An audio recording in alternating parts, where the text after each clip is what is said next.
Hi, I'm back. Hi, this is Marva L. Collins from Nurture Bloom, and I'm here today with From My Point of View.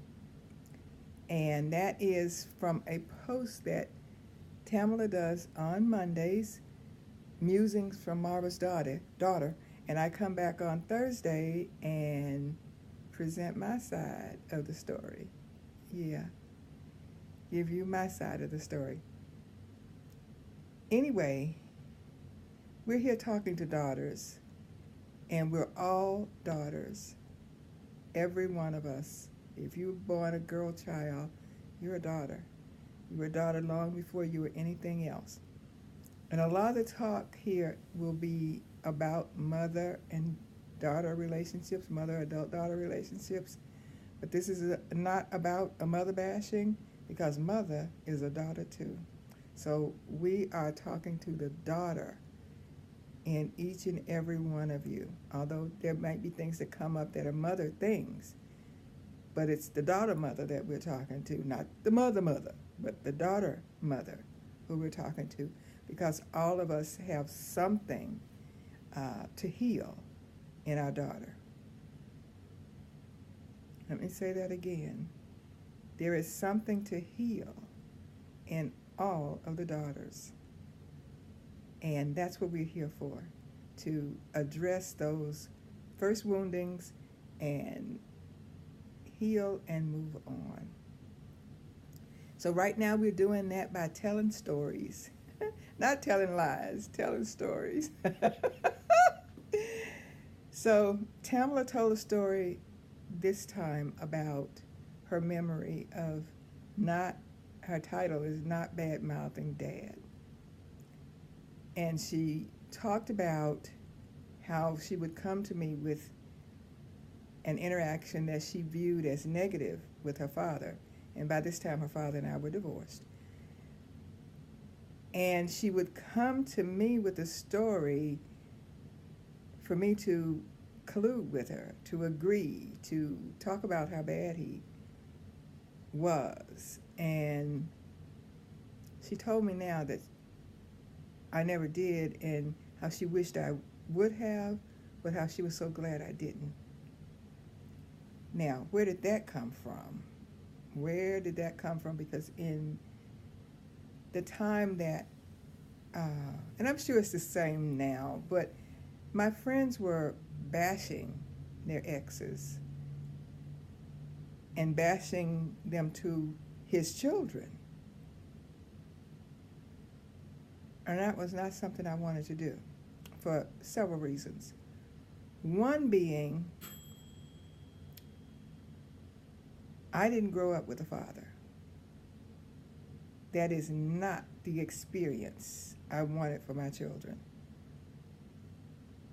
Let me repeat that. I did not want what I experienced growing up without a father to be the experience that my children had.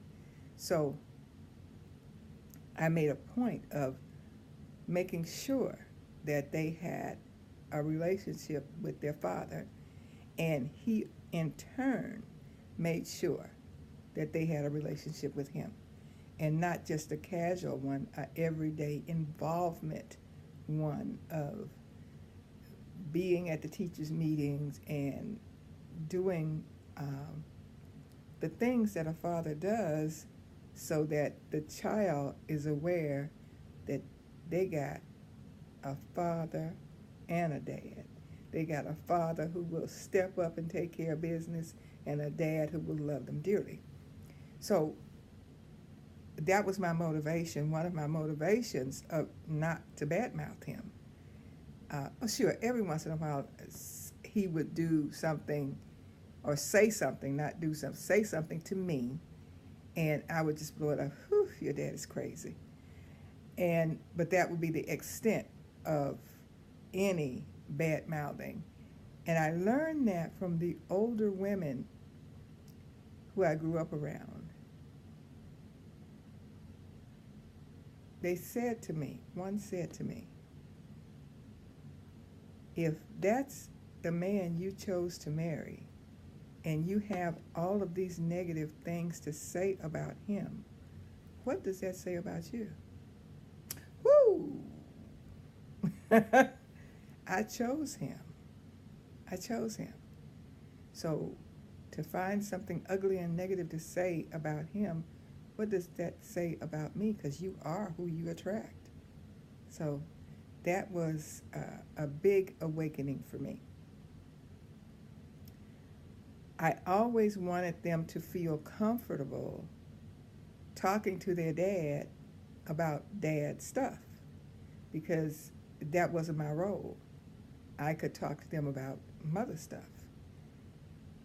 And I could relate to the need for a dad, the need for a father, and wanted to not allow them to have that vacuum in their lives. So as a result of putting my feelings aside, because there were some things I wanted to jump in and say, yeah, girl, you right, but I didn't. So, and by the same token, he didn't badmouth me either. So what that created for them was a lifelong relationship with both their father and their mother, even though they didn't live in the same house. They knew that we consulted with each other about them. They couldn't bring me a story and I say no and go to him and get a yes, because he would ask me, did she talk to you about that? And yes, she did. I told her no. And so he in turn would tell her no, or have a conversation with me about why the answer should be yes. So, and I know everybody doesn't have that kind of relationship with their exes or even with their spouse who's not an ex, who is still in the house. There is discord and conversations to children that really aren't appropriate to have with children. But we decided that how we wanted our children to relate to us, and that's what we did. So Tamala knew, even though she kept testing, she knew that she could not bring stuff to me about her dad. And anything else I have to say on this subject would have to be a part of another video, because I got some other stories, but they're not appropriate for right here. This is appropriate for girl on girl talk, but never badmouth dad. Never badmouth dad. Your daughters especially will appreciate that. And what I also recognized was it set my daughters up for the relationships that they created when it was time for them to get married. And that's another story too. That's a whole training right there. So anyway, I am going to stop. Marva L. Collins, from my point of view, every Thursday. I'm signing off now, and I'll be back next Thursday.